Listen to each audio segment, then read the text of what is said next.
This Torah class is brought to you by TorahAnytime.com. Okay, good morning everyone. Good morning, Shalom Aleichem.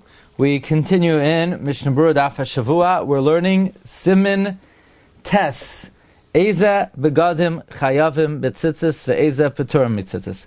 Which garments are obligated in tzitzis and which garments are exempt from tzitzis?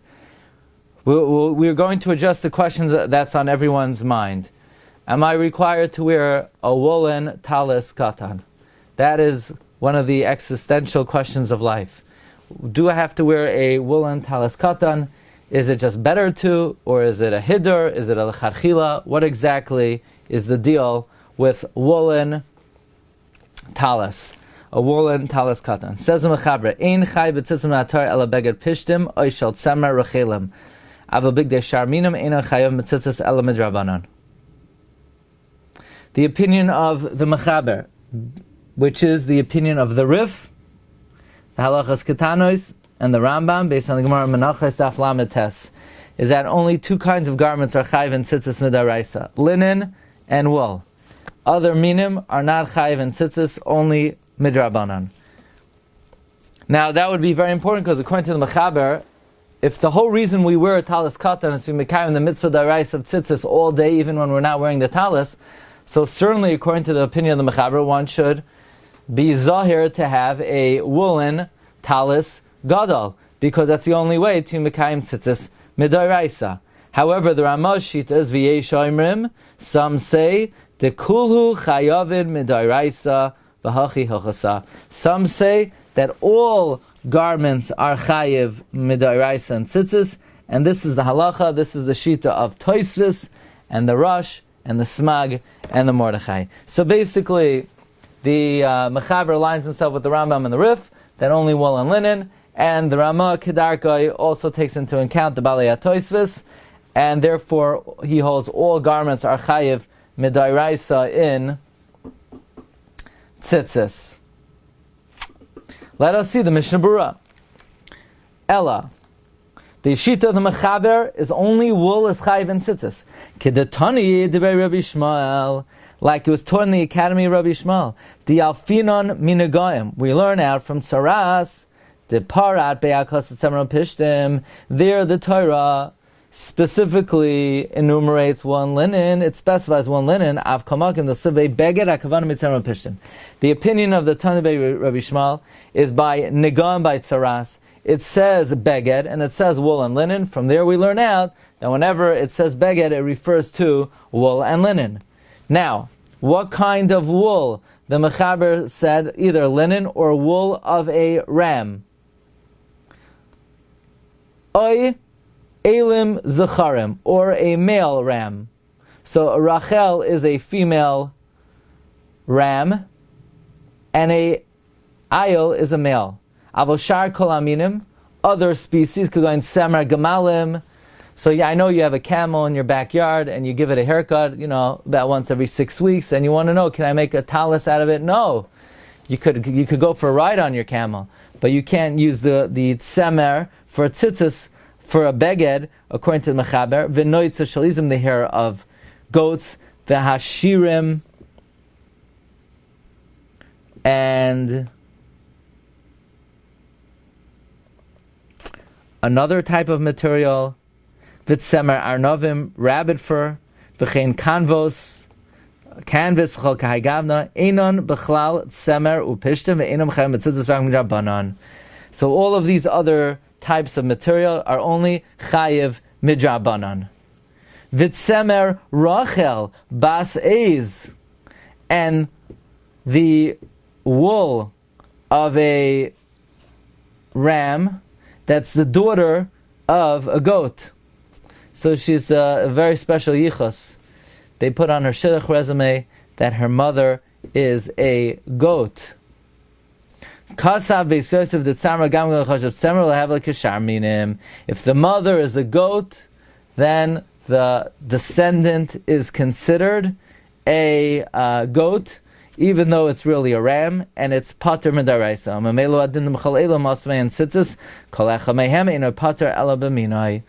Memela, the same din would apply in all these situations, that if you made tzitzis out of them, they only pater their species. You see, wool is chayiv midairaisa, and wool could pater all garments. However, other garments are only chayiv midrabanan, and they only exempt their species. So, if you made out of any of these garments tzitzis, then they only pater their species of garment. Let's say you have wool or linen, and you spun it with other species. In other words, the thread consists of strands of many different species. Im haroiv hu mitzemer upishtim chayv min haTorah. If the majority is wool and linen, then it's chayv midaraisa. Im lav midrabanan. Now v'davka im terafan v'tavan v'asmei and beged. This is only if you basically spun it and you made a garment out of it. However, if let's say if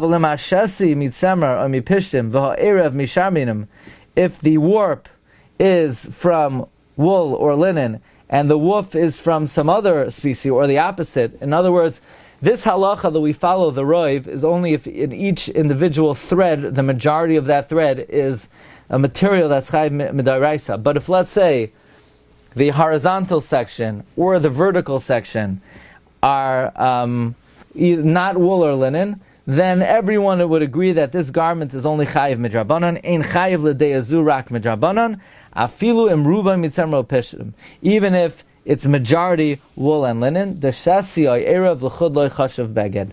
The warp or the woof alone is not considered a garment. Now, what kind of string to put on it, we'll have to see. Ayin lekaman b'sivkata and yud gimel v'ayin b'be'er halacha. Now, very important, the shita of the mechaber. So, if any Sephardim out there, it is very important for a Sephardi to wear wool tzitzis, to have a wool beged, because according to the mechaber, a garment of other material would not be chayiv midaraisa in tzitzis, only midrabanan. Now, says the Mishna Berura, and I think for today we're going to conclude with this Mishna Berura, Ella midrabanan. After tzarich levarach ab mitzvah she midrabanan gamkein. What do you mean only midrabanan? You would still have to make a bracha. Mikol makom nafkaminal inyan kama dvarim. Nevertheless, it would make an afkamina for many things. Number one, the yoyseroy last is begish. Number one is better to wear a garment that you'd be chayv midaraisa. Number two, this arev loy tzitzis tevuyin lishman b'shaloy lishman. Let's say you had some kind of mixture of tzitzis that were spun lishman shaloy lishma. Vein loy tzitzis acherim, or you don't have any others. Or you have a suffix on the garment in muchayiv b'tzitzis. In other words, there would be many differences.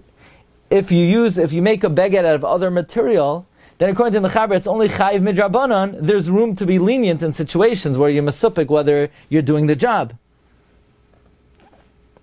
Another thing, we know there's halacha gadol kavod abriya shadoicha lo yisasei b'Torah. Throughout Shas it says kavod abriya is great because it pushes off a loisase, which literally means a lav. However, the Gemara always comes out not that way. Meaning, kavod abrios is good that it pushes off a derabanan. But kavod abrios will not push off a dairaisa. In other words, let's say somebody is walking in the street and all he's wearing is a Hugo Boss robe. And somebody says, hey pal, there's shatnez in there. You need to take it off in the street. It's embarrassing. Well, you cannot violate a lav because you're embarrassed. You would have to remove it. If it would only be shatnez midrabanan, you would not have to remove it. So the same thing over here. Imhu yoshu b'tzibur.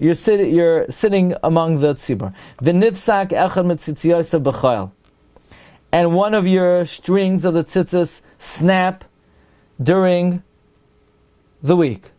Dimhu midrabanan. If it's rabbinic, yesh laimar kavod abrios dochad rabbanan, and you don't have to take it off right away. Ayin b'siman yud gimel. V'oid nafkaminos harbe ayin b'primagan. There are many other nafkaminos. Now, the Dirshu brings that later on.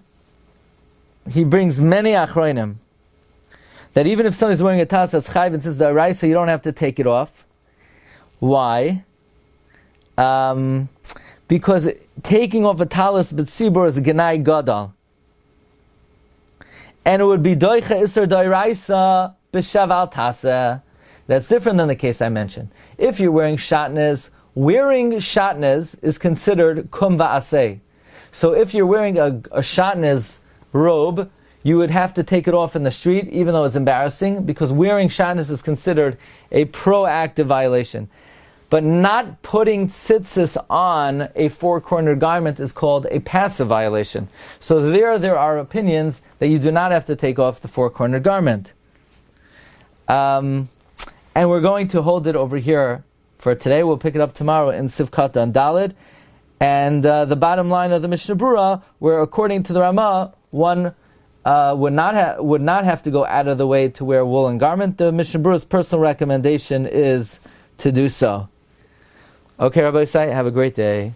Kol tov.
You've just experienced another Torah class brought to you by TorahAnytime.com.